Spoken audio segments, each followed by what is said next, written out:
నాకు ఒకళ్ళు ఇద్దరు అడిగారు, అంటే వాళ్ళు తెలుసుకుందామని అడిగిరా లేకుంటే విజ్ఞాపన ప్రార్థనలు ఎక్కువ టైం అవుతుందని అడిగిరా నాకు తెలియదు, కానీ మొత్తానికైతే అడిగారు.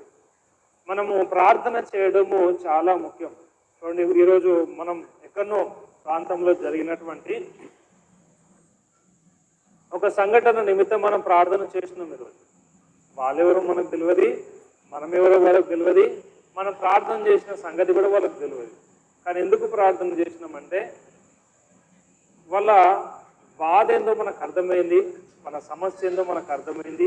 రెండోదిగా, ఎప్పుడైతే మనకు ఫలాని కుటుంబాల సమస్య ఉందని మనకు తెలిసిందో, అది మనకు ఎట్లా తెలిసిందంటే దేవుడే మనకు తెలియజేసాడు. ఎందుకు తెలియజేసిందంటే వాళ్ళ కోసం ప్రార్థన చేయమని తెలియజేసాడు. హల్లెలూయా.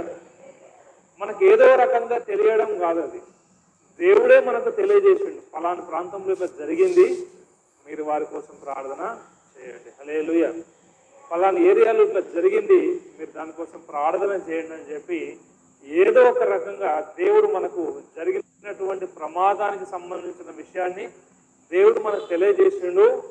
అందరికి కూడా తెలియజేసిండు. అయితే అందరికీ మనకి డిఫరెన్స్ ఏంటంటే అందరికీ తెలిసి బాధపడి వదిలేసారు. కానీ దేవుడు నమ్మినటువంటి ప్రజలమైన మనం బాధపడి వదిలేద్దు, మనం ప్రార్థన చేసి దేవుడు ఆ కుటుంబాలకు ఆదరించినట్లుగా మనం ప్రార్థన విజ్ఞాపన చేయాలి. హల్లెలూయా.